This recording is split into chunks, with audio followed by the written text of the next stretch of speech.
Australia issues travel alert for India, warns citizens to exercise a high degree of caution. ਉਹ Australia ਨੂੰ ਕਹਿ ਰਹੇ ਨੇ ਜੀ ਤੁਹਾਡਾ ਸਾਡੇ ਮੰਦਰਾਂ 'ਚ ਵੈਂਡਲਾਈਜ਼ ਹੋ ਰਿਹਾ ਹੈ, ਔਰ ਦੂਜਾ ਤੁਹਾਡਾ ਉਹ ਉਹਨਾਂ ਨੂੰ ਆਪਣੇ ਸਿਟੀਜ਼ਨਸ ਨੂੰ ਆਸਟ੍ਰੇਲੀਆ ਕਹਿ ਰਿਹਾ ਜੀ ਹਾਈ ਰਿਸਕ ਹੈ ਜਿਹੜਾ ਵਾਇਲੈਂਸ ਦਾ, ਤੇ ਇੱਥੇ ਵਿਜ਼ਿਟ ਨਾ ਕਰਿਓ। ਔਰ ਉਹਦੇ 'ਚ ਉਹਨਾਂ ਨੇ ਖਾਸ ਤੌਰ ਤੇ ਕਿਹਾ ਕਿ we now advise reconsider your need to travel to Attari Wagah border crossing.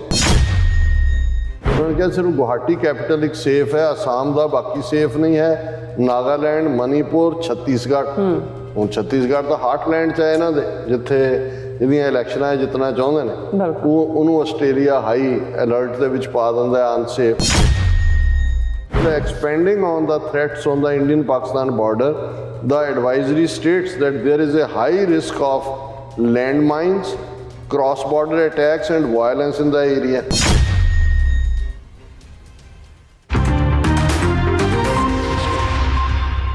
ਦਰਸ਼ਕੋ, break ਤੋਂ ਬਾਅਦ ਤੁਹਾਡਾ ਸਭ ਦਾ ਭਰਪੂਰ ਸਵਾਗਤ ਹੈ। ਸੋ ਵਿਊਅਰਸ, ਦੂਸਰੇ ਸੈਗਮੈਂਟ ਵਿੱਚ ਆਪਾਂ ਗੱਲਬਾਤ ਕਰਨ ਜਾ ਰਹੇ ਹਾਂ ਕਿ ਆਸਟ੍ਰੇਲੀਆ ਪ੍ਰਾਈਮ ਮਿਨਿਸਟਰ ਦੀ ਫੇਰੀ ਬਾਰੇ ਕਿ ਕਿਸ ਤਰ੍ਹਾਂ ਹੋ ਰਹੀ ਹੈ।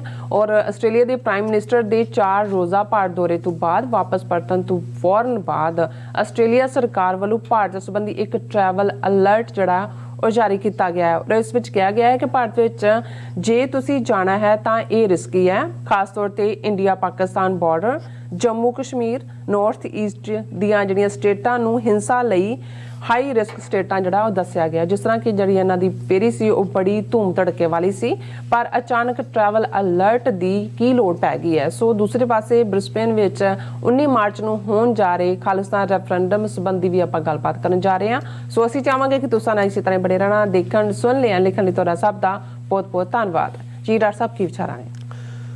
ਦੇਖੋ, ਅੱਜ ਦੀ ਆਵਾਜ਼ ਪ੍ਰੋਗਰਾਮ 'ਚ ਮੇਰਾ ਇੰਟਰਵਿਊ ਸੀ ਜਿਹੜਾ ਪਿਛਲੇ 27 ਸਾਲ ਤੋਂ ਹੁੰਦਾ ਜੀ, ਤੇ ਉਹਦੇ 'ਚ ਵੀ ਭਾਈ ਸੁਖਦੇਵ ਸਿੰਘ ਗਿੱਲ ਹੋਰਾਂ ਨੇ ਸਵਾਲ ਪੁੱਛਿਆ ਐਪਰੀਸ਼ੀਏਟਿਵ ਅੰਦਾਜ਼ 'ਚ ਕਿ ਹੁਣ ਤਾਂ ਤੁਹਾਡਾ ਪ੍ਰੋਗਰਾਮ ਆਸਟ੍ਰੇਲੀਆ 'ਚ ਵੀ ਵੱਡੇ ਪੈਮਾਨੇ ਤੇ ਦੇਖਿਆ ਜਾਂਦਾ, ਉਹਨਾਂ ਕੋਲ ਆਪਣੀ ਇਨਪੁਟ ਵੀ ਹੋਏਗੀ। ਨਾਈਸ। ਮੈਂ ਕਿਹਾ ਵੀ ਹਾਂ, ਇੱਕ ਤਾਂ ਕਿਉਂਕਿ ਟਾਈਮਿੰਗ ਹੁੰਦੀ ਹੈ, ਉੱਥੇ ਦਿਨ ਦਾ ਵਕਤ ਹੁੰਦਾ, ਨੂਨ ਦੇ ਨੇੜੇ ਤੇੜੇ ਸਾਰਿਆਂ ਨੂੰ ਦੀ ਹੈ। ਇਧਰਲੇ ਸਾਡੇ ਪੰਜਾਬ 'ਚ ਤਾਂ ਵੈਸੇ ਹੀ ਬੈਨ ਕੀਤਾ ਹੋਇਆ, ਤੇ ਲਹਿੰਦੇ ਪੰਜਾਬ ਵੱਲ ਜਿਹੜਾ ਹੈ ਉਹ ਟੂ ਅਰਲੀ ਹੈ, ਹੁਣ ਤਾਂ 1 ਘੰਟਾ ਟਾਈਮ ਦਾ ਫਰਕ ਵੀ ਪੈ ਗਿਆ। ਲੇਕਿਨ ਸਾਨੂੰ ਇਸ ਗੱਲ ਦੀ ਖੁਸ਼ੀ ਹੈ ਕਿ ਵੀ ਆਸਟ੍ਰੇਲੀਆ ਦੇ ਭਰਾ ਭੈਣਾਂ ਸਾਡੇ ਇਸ ਖਾਲਿਸਤਾਨ ਦੇ ਵੱਡੇ ਰਾਡਾਰ ਦੇ ਉੱਤੇ ਜਿਹੜੇ ਨੇ ਅਮਰੀਕਾ, ਕੈਨੇਡਾ, UK ਤੋਂ ਬਾਅਦ ਉਹਨਾਂ ਨੇ ਆਪਣੀ ਮਿਹਨਤ ਦੇ ਨਾਲ, ਇਹ ਨਹੀਂ ਹੈ ਕਿ ਵੀ ਆਲ ਆਫ ਏ ਸਡਨ ਕੋਈ ਨੰਬਰਸ ਦੇ ਬੇਸਡ ਆ ਗਏ, ਉਹਨਾਂ ਨੇ ਕਾਰਗੁਜ਼ਾਰੀ ਵੀ ਦਿਖਾਈ ਹੈ ਔਰ ਲਗਾਤਾਰਤਾ ਨਾਲ ਦਿਖਾ ਵੀ ਰਹੇ ਨੇ। ਔਰ ਜਿਵੇਂ UK ਔਰ ਕੈਨੇਡਾ ਦੇ ਮਾਮਲੇ ਦੇ ਵਿੱਚ ਇੰਡੀਅਨ ਗਵਰਨਮੈਂਟ ਅਨਰਵ ਵੀ ਹੋਈ ਔਰ ਰੈਟਲ ਵੀ ਹੋਈ, ਔਰ ਕੈਨੇਡਾ 'ਚ ਤਾਂ ਅਸੀਂ ਦੇਖਦੇ ਹਾਂ ਕਿ ਵੀ ਡਿਮਾਰਸ਼ੇ ਔਰ ਟਰੈਵਲ ਐਡਵਾਈਜ਼ਰੀ ਔਰ ਉਹ ਸਾਰੇ ਤੱਕ ਵੀ ਪਹੁੰਚੇ। ਪਰ ਆਸਟ੍ਰੇਲੀਆ ਦੇ ਵਿੱਚ ਇਹ ਤਾਂ ਸੀ ਕਿ ਆਸਟ੍ਰੇਲੀਅਨ ਗਵਰਨਮੈਂਟ ਨੇ ਬੇਰੋਕ ਟੋਕ ਜਿਹੜਾ ਹੈ ਉਹ ਮੈਲਬਰਨ ਦਾ ਹੋਣ ਦਿੱਤਾ ਹੈ ਔਰ ਬ੍ਰਿਸਬੇਨ 'ਚ ਵੀ ਹੋਣ ਜਾ ਰਿਹਾ। ਲੇਕਿਨ ਜਿਸ ਲੈਵਲ ਦੇ ਉੱਤੇ ਆਸਟ੍ਰੇਲੀਅਨ ਪ੍ਰਾਈਮ ਮਿਨਿਸਟਰ ਦੀ 4 ਰੋਜ਼ਾ ਫੇਰੀ ਭਾਰਤ ਦੀ, ਜਿਵੇਂ ਉਸ ਨੂੰ ਇੱਕ ਇਸ ਨੌਟੰਕੀ ਮਾਸਟਰ ਨੇ ਆਪਣੇ ਲੈਵਲ ਤੇ ਲਿਆ ਕੇ ਖੜਾ ਕੀਤਾ। ਹਾਲਾਂਕਿ ਜਿਵੇਂ ਤੁਸੀਂ ਬਾਡੀ ਲੈਂਗੁਏਜ ਹੁੰਦੀ ਆ ਉਹਦੇ, ਜਦੋਂ ਉਹਨੂੰ ਉਹ ਰੱਥ ਜਿਹੇ 'ਚ ਕ੍ਰਿਕਟ ਸਟੇਡੀਅਮ 'ਚ ਔਰ ਮੋਦੀ ਹੋ ਰਹੀ ਹੱਥ ਘੁਮਾ ਰਿਹਾ, ਉਹ ਤਾਂ ਵਿਚਾਰਾ ਹੱਥ ਵੀ ਨਹੀਂ ਸੀ ਜਿਹੜਾ ਉਹ ਘੁਮਾ ਰਿਹਾ ਉਹਨਾਂ ਨੂੰ, ਆਡੀਅנס ਨੂੰ, ਕਿਉਂਕਿ ਪਤਾ ਹੀ ਸੀ ਵੀ ਆਪਣੇ ਲਿਆ ਕੇ ਬਿਠਾਏ ਹੋਏ ਨੇ। ਆਸਟ੍ਰੇਲੀਆ ਵਾਲਾ ਤਾਂ ਕਰ ਰਿਹਾ ਸੀ, ਔਰ ਉਹਦੇ 'ਚ ਇੱਕ ਤੁਹਾਨੂੰ ਐਮਬੈਰਸਮੈਂਟ ਤੁਸੀਂ ਦੇਖ ਸਕਦੇ ਸੀ। ਔਰ ਉਸ ਦਾ ਈਵਨ ਸਿਡਨੀ ਔਰ ਦੂਸਰੇ ਅਖਬਾਰਾਂ ਨੇ ਪ੍ਰੋਪਰਲੀ ਉਸ ਦਾ ਮਜ਼ਾਕ ਵੀ ਬਣਾਇਆ ਕਿ ਵੀ ਇਹ ਸਪੋਰਟਸ ਇਵੈਂਟ ਦਾ ਕੀ ਬਣਾ ਦਿੱਤਾ ਹੈ, ਔਰ ਇਹ ਆਰਕੈਸਟ੍ਰੇਟਿਡ ਜਿਸ ਕਿਸਮ ਦੀ ਰੈਲੀ ਬਣਾਈ ਗਈ। ਸੋ ਉਸ ਸਾਰੇ ਨੂੰ ਲੈ ਕੇ ਵੀ, ਪਰ ਫਿਰ ਵੀ ਜਿਸ ਕਿਸਮ ਦਾ ਈਵਨ ਕਲੋਜ਼ਿੰਗ ਦੇ ਪ੍ਰੈਸ ਕਾਨਫਰੰਸ ਜਾਂ ਪ੍ਰੈਸ ਸਟੇਟਮੈਂਟ ਦੇ ਵੇਲੇ ਵੀ ਉਹਨੇ ਆਪਣਾ ਬੈਲੈਂਸ ਰੱਖਿਆ, ਜਦੋਂ ਕਿ ਮੋਦੀ ਨੇ ਬਿਲਕੁਲ ਡਿਪਲੋਮੇਸੀ ਦੀਆਂ ਸਾਰੀਆਂ ਜਿਹੜੀਆਂ ਡੀਸੈਂਟ ਹੱਦਾਂ ਹੁੰਦੀਆਂ ਨੇ ਉਹਨਾਂ ਨੂੰ ਫਲੰਘਦਿਆਂ ਜਿਹੜਾ ਹੈ ਉਹ ਕਿਹਾ ਕਿ ਜੀ ਦੇਖੋ ਹਿੰਦੂਆਂ ਦਾ ਬਹੁਤ ਦਿਲ ਦੁਖਿਆ ਹੈ, ਵੈਂਡਲਾਈਜੇਸ਼ਨ ਆਫ ਟੈਂਪਲਸ, ਕੁਛ ਕਰਨਾ ਚਾਹੀਦਾ। ਉਹਨੇ ਪਹਿਲੀ ਸਟੇਜ ਤੇ ਤਾਂ ਇਹੀ ਕਿਹਾ ਕਿ ਭਾਈ ਸਾਡੀ ਡਾਈਵਰਸ ਸੁਸਾਇਟੀ ਹੈ, ਔਰ ਉਹ ਜਿਹੜੇ ਨੇ ਟੈਂਪਲ ਹੋਣ, ਚਰਚ ਹੋਣ, ਸਿਨਾਗੋਗ ਹੋਣ, ਮੌਸਕਸ ਹੋਣ, ਉਹਨਾਂ ਦੀ ਜਿਹੜੀ ਹੈ ਉਹਨਾਂ ਦੀ ਪਵਿੱਤਰਤਾ ਕਾਇਮ ਰੱਖਣਾ ਹੈ ਜਾਂ ਉਹਨਾਂ ਨੂੰ महफूज रखना साडा फर्ज है और इस तो बियॉन्ड नहीं आया। फिर जो वापस आंदा फिर असीं देखते हैं कि फॉरन इधर अमरीका का काम शुरू हो जाता है। कल असीं डिस्कस किया कि भाई किवें ऑकस के थले जिहड़ा सैंडियागो दे विच agreement high powered nuclear submarine जिहड़ियां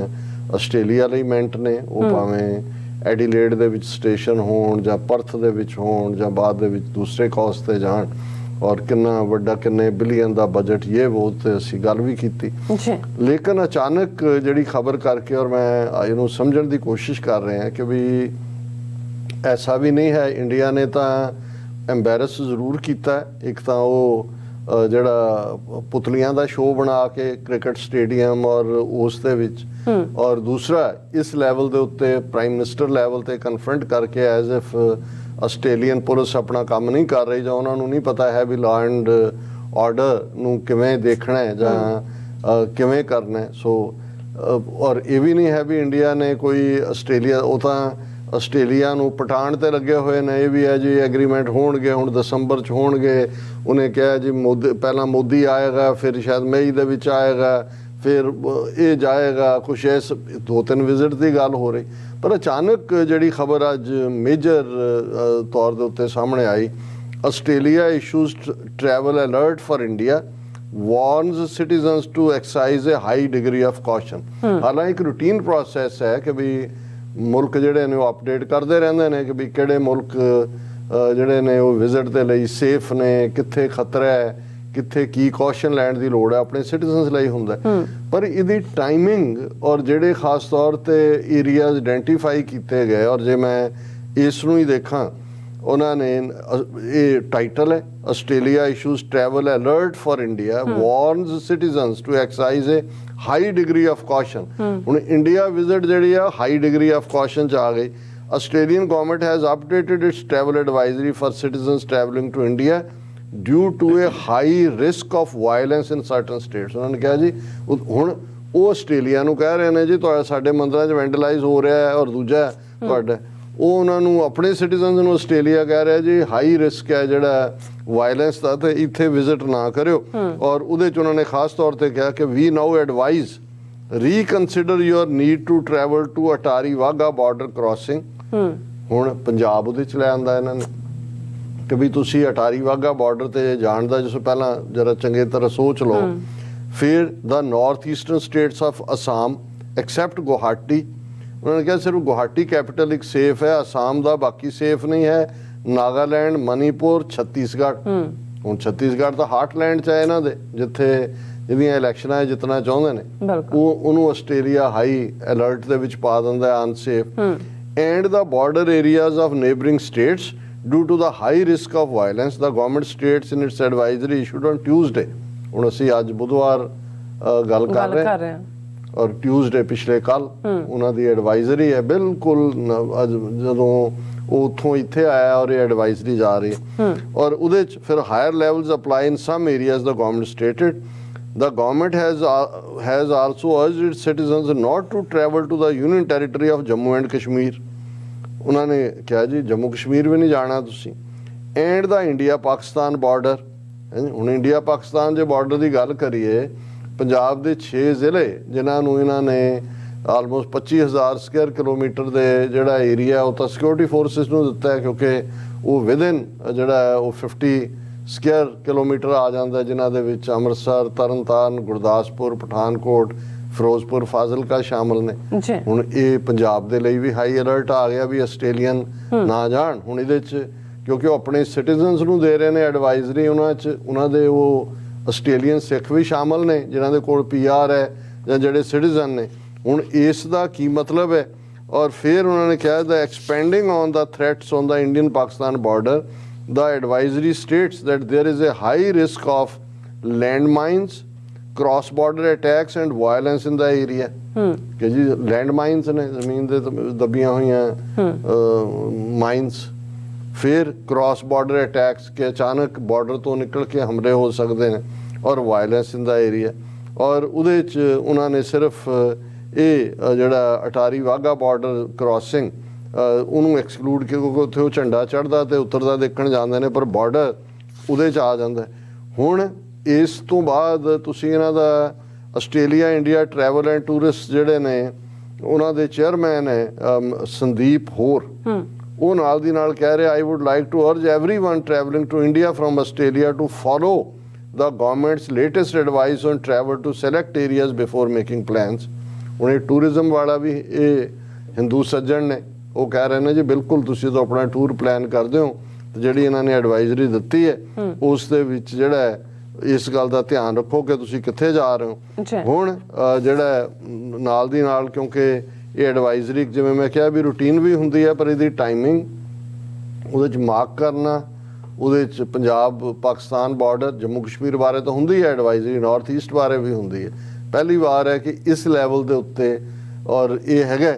ਔਰ ਦੂਸਰਾ ਅਸੀਂ ਨਾਲ ਦੀ ਨਾਲ ਦੇਖਦੇ ਹਾਂ ਕਿ ਵੀ ਇਹ ਲੱਗਦਾ ਹੈ ਵੀ ਇੰਡੀਅਨ ਆਸਟ੍ਰੇਲੀਅਨਸ ਨੂੰ ਕਿਸੇ ਹਾਰਡ ਲਾਈਨ ਦੇ ਲਈ ਕਨਵਿੰਸ ਨਹੀਂ ਕਰ ਪਾਏ। ਇਸ ਲਈ ਹੁਣ ਅੱਜ ਕੁਝ ਸਿੰਘਾਂ ਨੇ ਬੀਤੇ ਕੱਲ ਬ੍ਰਿਸਬੇਨ ਦੇ ਇੰਡੀਅਨ ਕੌਂਸੂਲੇਟ ਦੇ ਬਾਹਰ ਜਿਹੜਾ ਹੈ ਉਹਨਾਂ ਨੇ ਮਾਰਚ ਕੀਤਾ। ਉਹਨਾਂ ਦੇ ਹੱਥ ਪਲੈਕੇਟ ਔਰ ਜੇ ਟੈਕਨੀਕਲ ਟੀਮ ਦੇ ਕੋਲ ਪਿਕਚਰਸ ਹੈ ਨੇ ਉਹ ਦਿਖਾ ਵੀ ਦੇਣ, ਉਹ ਕੀਤਾ। ਹੁਣ ਉਹਨੂੰ ਖਬਰ ਨੂੰ, ਹਾਲਾਂ ਉਹ ਇੱਕ ਪੀਸਫੁਲ ਸੀ ਔਰ ਕੋਈ ਪਲਾਨਡ ਵੀ ਨਹੀਂ ਸੀ, ਮੈਂ ਹੋ ਸਕਦਾ ਹੈ ਵੱਡੇ ਪ੍ਰੋਟੈਸਟ ਦੀ ਉਹਨਾਂ ਨੂੰ ਪਰਮਿਸ਼ਨ ਨਾ ਮਿਲੀ ਹੋਏ, ਔਰ ਜਿਵੇਂ ਤੁਸੀਂ ਥੋੜਾ ਡਿਸਟੈਂਸ ਰੱਖ ਕੇ ਤਾਂ 5-6 ਬੰਦੇ 8-10 ਇੱਧਰ ਉੱਧਰ ਤੁਸੀਂ ਜਾ ਸਕਦੇ ਹੋ। ਲੇਕਿਨ ਇਸ ਨੂੰ ਪਹਿਲਾਂ ਤਾਂ ਅਸੀਂ ਖਬਰ ਦੀ ਗੱਲ ਬਾਅਦ ਚ ਕਰਦੇ ਹਾਂ, ਪਹਿਲਾਂ ਤਾਂ ਹਿੰਦੂ ਤਵੀ ਮੀਡੀਆ ਜਿਹੜਾ ਉਹਨਾਂ ਦਾ ਟਵੀਟ, ਪ੍ਰਣਵ ਉਪਾਧਿਆਏ ਟਵੀਟ ਕਰਦਾ ਹੈ, despite assurances by prime minister MP to curb anti-India elements, a bunch of protesters today thronged at the Indian consulate in Brisbane and managed to block the entry for some time. Hope appropriate action by the Australian authorities will follow। ਉਹ ਕਹਿੰਦੇ ਜੀ ਅਜੇ ਤਾਜ਼ਾ ਤਾਂ ਅਸੀਂ Australian PM ਨੂੰ ਘੇਰਿਆ ਤੇ ਉਹਦੀਆਂ ਅਸ਼ੋਰੈਂਸਿਸ ਦੇ ਬਾਵਜੂਦ ਅੱਜ ਬ੍ਰਿਸਬੇਨ ਦੇ ਜਿਹੜੇ ਕੌਂਸੂਲੇਟ ਦੇ ਦਰਵਾਜ਼ੇ ਦੇ ਮੂਹਰੇ ਆ ਗਏ, ਉਹਨਾਂ ਨੇ ਉਹਨੂੰ ਬਲੌਕ ਕਰ ਦਿੱਤਾ। ਫਿਰ ਇੰਡੀਆ ਟੁਡੇ ਦੇ ਥੱਲੇ ਟਵੀਟ ਆ ਰਿਹਾ ਹੈ, ਬ੍ਰਿਸਬੇਨ ਖਾਲਿਸਤਾਨੀ ਬੈਕਰਸ ਸ਼ਟ ਡਾਊਨ ਇੰਡੀਅਨ ਕੌਂਸੂਲੇਟ, ਜਿਤਾਰਥ ਜੇ ਭਾਰਦਵਾਜ ਉਹ ਇਹਦੇ ਤੇ ਕਰ ਰਿਹਾ ਜੀ, ਉਹਨਾਂ ਨੇ ਇਹਨੂੰ ਸ਼ਟ ਡਾਊਨ ਕਰ ਦਿੱਤਾ। ਫਿਰ ਦਾ ਆਸਟ੍ਰੇਲੀਆ ਟੁਡੇ ਜਿਹੜਾ ਉਹਨਾਂ ਦਾ ਯੈਲੋ ਰੈਗ ਹੈ, Khalistan supporters threatening Indian consulate in Brisbane and blockading the entry, ਔਰ ਉਹਨੇ ਕਿਹਾ ਜੀ ਉਹਨਾਂ ਨੇ ਤਾਂ ਬਲੌਕ ਕਰਤਾ ਔਰ ਨਾਲ ਦੀ ਨਾਲ ਥ੍ਰੈਟ ਕਰਤਾ। ਹੁਣ ਇਹ ਤਾਂ ਕਈ ਵਾਰ ਇਹ ਹੁੰਦਾ ਹੈ ਜੀ ਕਿਸੇ ਨੇ ਕੀ ਟਵੀਟ ਕੀਤਾ, ਕੀ ਹੋਇਆ, ਉਹਨੂੰ ਤੁਸੀਂ ਕਈ ਵਾਰ ਇਗਨੋਰ ਵੀ ਕਰਦੇ ਹੋ, ਪਰ ਜਦੋਂ ਤੁਸੀਂ ਖਬਰ ਦੇਖਦੇ ਹੋ ਔਰ ਖਬਰ ਵੀ ਇਸ ਨੂੰ ਕਿਸੇ, ਜਿਵੇਂ ਅਸੀਂ ਇਹ ਕਿਹਾ ਸੀ ਕਿ ANI ਸਿੱਧੀ ਰਾਹ ਦੀ, ਐਵੇਂ ਦੂਸਰੀ ਏਜੰਸੀ ਉਹਨਾਂ ਦੀ IANS ਹੈ, IANS ਦੀ ਖਬਰ ਹੈ, Khalistani supporters force Brisbane's Indian consulate to close down report। Development comes just days after Prime Minister Modi met the Australian PM and conveyed India's concerns over vandalism of several Hindu temples। ਜਿਵੇਂ ਦਰਜਨਾਂ Hindu temple ਜਿਹੜੇ ਨੇ ਉਹ ਨਿਸਤੋ ਨਾਬੂਦ ਕਰ ਦਿੱਤੇ, ਫਨਾਹ ਕਰਤੇ। ਉਹਨਾਂ ਨੇ ਕਿਹਾ ਜੀ ਉਸ ਤੋਂ ਬਾਅਦ ਗਏ ਨੇ, ਆ ਦੇਖੋ ਬ੍ਰਿਸਬੇਨ 'ਚ ਇੰਡੀਅਨ ਕੌਂਸੂਲੇਟ ਬੰਦ ਕਰਾ ਦਿੱਤਾ ਖਾਲਿਸਤਾਨੀਆਂ ਨੇ, ਔਰ ਈਵਨ ਉੱਥੋਂ ਦੇ ਮੀਡੀਆ 'ਚ ਜੈ ਭਾਰਦਵਾਜ ਦੇ ਨਾਂ ਥੱਲੇ ਪੂਰੀ ਬਿਊਰੋ ਰਿਪੋਰਟ ਲੱਗੀ ਹੋਈ ਹੈ, Brisbane's Indian consulate forced to close down by Khalistan supporters as police watched on, ਕਿ ਪੁਲਿਸ ਜਿਹੜੀ ਹੈ ਉਹ ਮੂਕ ਦਰਸ਼ਕ ਬਣ ਕੇ ਬੈਠੀ ਹੈ। ਉਹਨੇ ਕਿਹਾ ਜੀ the honorary consulate of India located on Swan Road in the Taringa suburb of Brisbane was forced to close down after Khalistan supporters blockaded the entry. ਉਹਨੇ ਕਿਹਾ ਜੀ ਆ ਕੇ ਬਹਿ ਗਏ ਦਰਵਾਜ਼ੇ ਤੇ, ਬਾਕੀ ਬਾਹਰਲੇ ਬਾਹਰ ਦੌੜ ਗਏ, ਅੰਦਰਲੇ ਅੰਦਰ ਦੌੜ ਗਏ, ਅੰਦਰ ਲੋਕ ਕੁੰਡੇ ਲਾ ਲਏ। ਉਹਨਾਂ ਨੇ ਕਿਹਾ ਵੀ ਆ ਗਏ। ਹੁਣ ਆਪ ਹੀ ਡਰੀ ਜਾਂਦੇ ਨੇ, ਆਪ ਹੀ ਖਬਰਾਂ ਲਾਉਂਦੇ ਨੇ ਕਿ ਵੀ ਬੰਦ ਕਰਾ ਦੇਣਗੇ, ਆ ਜਾਣਗੇ। ਔਰ ਉਹਨਾਂ ਨੇ ਕੁਇਨਸਲੈਂਡ ਪੁਲਿਸ ਨੇ ਕਿਹਾ ਕਿ it was N unauthorised gathering, however they were allowed to be consulate property and block anyone from entering it। ਉਹਨਾਂ ਨੇ ਕਿਹਾ ਜੀ ਠੀਕ ਹੈ ਇਹ ਜਿਹੜਾ, ਔਰ ਫਿਰ ਇੱਕ ਦੋ ਨੂੰ ਕਿਹਾ ਜੀ ਮੈਂ ਤਾਂ ਆਪਣਾ ਵੀਜ਼ਾ ਲਵਾਉਣ ਆਇਆ ਸੀ, ਮੈਂ ਤਾਂ ਛੁੱਟੀ ਲਈ ਸੀ ਤੇ ਚੇਚਾ ਇੱਥੇ ਤਾਂ ਖਾਲਿਸਤਾਨੀ ਕਬਜ਼ਾ ਕਰਕੇ ਬਹਿ ਗਏ ਕੌਂਸੂਲੇਟ ਨੂੰ। ਔਰ ਦੂਜੇ ਫਿਰ ਨਾਲ ਦੀ ਨਾਲ ਉਹਨਾਂ ਦਾ ਉਹ ਕਹਿ ਰਹੇ ਨੇ, ਕਿਸੇ ਤੋਂ ਕਹਾਇਆ ਆਸਟ੍ਰੇਲੀਆ ਟੁਡੇ ਨੂੰ, these thugs should not be allowed to dictate how we live our life in Australia। ਕਿ ਜੀ ਇਹ ਤਾਂ ਸਾਨੂੰ ਦੱਸ ਰਹੇ ਨੇ ਅਸੀਂ ਕਿਵੇਂ ਜਿਉਣਾ। they are threatening us when we visit Guru Ghar now these Khalistani supporters are entering into our daily life, or worse, they have come to the Indian consulate. ਇਹ ਜੀ ਗੁਰਦੁਆਰੇ ਦਾ ਕਰਦਾ ਸੀ, ਹੁਣ ਇੱਥੇ ਆ ਕੇ ਸਾਡੇ ਦਰਵਾਜ਼ੇ ਬੰਦ ਕਰਵਾਤੇ ਵੀ ਭਾਰਤ ਮਾਤਾ ਦੇ ਪੁੱਤਰੋ ਸਪੁੱਤਰੋ ਤੁਸੀਂ। ਔਰ ਇਹ ਵੀ ਹਾਲਾਂ ਵੀ ਆਰ ਇੰਜੋਇੰਗ ਇਟ ਕਿ ਵੀ ਇਹਨਾਂ ਦਾ ਜਿਹੜਾ ਅੰਦਾਜ਼ ਹੈ, ਜਿਸ ਕਿਸਮ ਦਾ ਇਹ ਚੀਕ ਝਾੜਾ ਪਾ ਰਹੇ ਨੇ। ਔਰ ਲੇਕਿਨ ਦੂਸਰੇ ਪਾਸੇ ਮੈਨੂੰ ਜਦੋਂ ਮੈਂ ਇਹ ਕਹਿ ਰਿਹਾ ਕਿ ਇੱਕ ਪਲੈਨਡ ਤਰੀਕੇ ਦੇ ਨਾਲ ਵੀ ਮਾਹੌਲ ਸਿਰਜਿਆ ਜਾ ਰਿਹਾ ਹੈ, ਜਿਹਦੇ ਥੱਲੇ ਜਦੋਂ ਉਹਨਾਂ ਨੇ ਕ੍ਰੈਕ ਡਾਊਨ ਕਰਨਾ ਹੈ, ਨੈਕਸਟ ਆਪਰੇਸ਼ਨ ਦੇ ਨਾਂ ਥੱਲੇ ਸਿੱਖਾਂ ਦੀ ਨਸਲਕੁਸ਼ੀ ਕਰਨੀ ਹੈ, ਉਹਦੇ ਲਈ ਜਿਹੜਾ ਹੈ ਉਹ ਮਾਹੌਲ ਤਿਆਰ ਕਰ ਰਹੇ ਨੇ। ਔਰ ਇਸੇ ਤਰ੍ਹਾਂ ਜਿਹੜਾ ਉਹਨੇ ਫਿਰ ਪ੍ਰਾਈਮ ਮਿਨਿਸਟਰ ਦਾ ਮਜ਼ਾਕ ਉਡਾਇਆ ਕਿ ਵੀ ਉਹ ਤਾਂ ਉੱਥੇ ਕਹਿ ਕੇ ਆਇਆ ਸੀ ਕਿ we will take every action through our police, our security agencies. ਔਰ ਇਹਦੇ ਤੇ ਖਾਸ ਤੌਰ ਤੇ ਹਿੰਦੂ ਹਿਊਮਨ ਰਾਈਟਸ ਵਾਲੇ ਵੀ ਗਰੁੱਪ ਕੋਈ ਹੈ, ਉਹ ਚੀਕਾਂ ਮਾਰ ਰਿਹਾ। ਔਰ ਜਿਹੜਾ ਉਹਨਾਂ ਦਾ ਪ੍ਰੈਜ਼ੀਡੈਂਟ ਕੋਈ ਹੈਗਾ ਗੇਟਸ, ਉਹ ਕਹਿ ਰਿਹਾ ਆਸਟ੍ਰੇਲੀਆ ਟੁਡੇ ਨਾਲ ਗੱਲਬਾਤ ਕਰਦੇ ਆ, Indian consulate was forced to close today due to safety concerns after Six for Justice targeted them with their propaganda। propaganda ਸੀ ਕਿ ਕੋਈ ਮਿਜ਼ਾਈਲ ਸੀ, ਉਹਨਾਂ ਦੇ ਹੱਥ 'ਚ ਬੈਨਰ ਫੜੇ ਹੋਏ ਨੇ ਔਰ ਉਹ ਕਹਿ ਰਹੇ ਨੇ ਕਿ ਭਾਈ ਰੈਫਰੈਂਡਮ 'ਚ ਸ਼ਮੂਲੀਅਤ ਕਰੋ। ਇਹ ਇੱਕ ਰੇਸਿਸਟ ਆਈਡੀਓਲੋਜੀ ਹੈ ਇਹਨਾਂ ਦੀ। ਉਹਨਾਂ ਨੇ ਕੋਈ ਹਿੰਦੂਆਂ ਦੇ ਅਗੇਂਸਟ ਨਿਆਰੇ ਨਹੀਂ ਲਾਏ ਹੈ, ਔਰ ਕਹਿ ਰਹੇ ਨੇ ਜੀ ਉਹ ਤਾਂ ਹਿੰਦੂਆਂ ਨੂੰ ਸੁਪਰਮਿਸਟ ਕਹਿ ਕੇ ਹਿੰਦੂਆਂ ਦੇ ਖਿਲਾਫ ਨਾਅਰੇ ਲਾ ਰਹੇ ਸੀ। ਔਰ ਇਹ ਸਾਰੇ ਦੇ ਉੱਤੇ ਜਿਹੜਾ ਉਹਨਾਂ ਨੇ ਕਿਹਾ ਕਿ ਵੀ the presence of Brisbane Sikh temple ਬੱਸ accommodating the protesters was very concerning. ਉਹ ਕਹਿੰਦੇ ਜੀ ਆ ਬੱਸ ਗੁਰਦੁਆਰੇ ਨੇ ਬੱਸ ਭੇਜਦੀ, ਉਸ ਬੱਸ ਮੇਂ ਆ ਗਏ। ਲੰਗਰ ਦਾ ਤਾਂ ਦੱਸਿਆ ਹੀ ਨਹੀਂ, ਲੰਗਰ ਵੀ ਖਾਧਾ ਹੋਣਾ ਇਹਨਾਂ ਨੇ ਚੋਰਾਂ ਨੇ ਜਿਹੜੇ ਕਰ ਰਹੇ ਨੇ ਪਿੱਛੇ ਦੀ ਜਾ ਕੇ ਕਹਿੰਦੇ ਹੋਣੇ ਭਾਈ ਸੁਬਹ ਕਾ ਭੂਖ ਸੇ ਹੈ ਕੁਝ ਦੇ ਜਾਓ, ਹमें ਵੀ ਦੇ ਦਿਓ ਭਾਈ। ਕਹਿੰਦੇ ਗੁਰਦੁਆਰੇ ਦੀ ਬੱਸ ਵੀ ਆ ਗਈ, ਪਲੈਕੇਟ ਵੀ ਫਾੜੇ। ਦੇਖੋ ਆਸਟ੍ਰੇਲੀਅਨ ਪ੍ਰਾਈਮ ਮਿਨਿਸਟਰ ਤਾਂ ਕਹਿ ਕੇ ਆਇਆ ਸੀ ਕਿ ਅਸੀਂ ਜਾਂਦੇ ਹਾਂ ਸਾਰੇ ਚੁੱਕ ਕੇ ਅੰਦਰ ਦੇ ਦੇਵਾਂਗੇ, ਇਹ ਤਾਂ ਅੰਦਰਲੇ ਵੀ ਬਾਹਰ ਆ ਗਏ ਨੇ। ਸੋ ਲੇਕਿਨ we need to be very careful, something is cooking. And ਅੰਗਰੇਜ਼ੀ ਵਾਲੇ ਤਾਂ ਸਮਥਿੰਗ ਇਜ਼ ਫਿਸ਼ੀ ਕਹਿੰਦੇ ਨੇ, ਅਸੀਂ ਦੋਨੋਂ ਜੋੜਨਾ ਚਾਹੁੰਦੇ ਹਾਂ ਕਿ something fishy is cooking। yes ਜੀ ਡਾਕਟਰ ਸਾਹਿਬ ਤੁਹਾਡਾ ਬਹੁਤ ਬਹੁਤ ਸ਼ੁਕਰੀਆ। ਸਾਥ ਲੈਣੇ ਬ੍ਰੇਕ। ਵਿਊਅਰਸ ਤੁਸੀਂ ਇਸੇ ਤਰ੍ਹਾਂ ਬਣੇ ਰਹਿਣਾ, ਮਿਲਦੇ ਹਾਂ ਛੋਟੇ ਜਿਹੇ ਬ੍ਰੇਕ ਤੋਂ ਬਾਅਦ।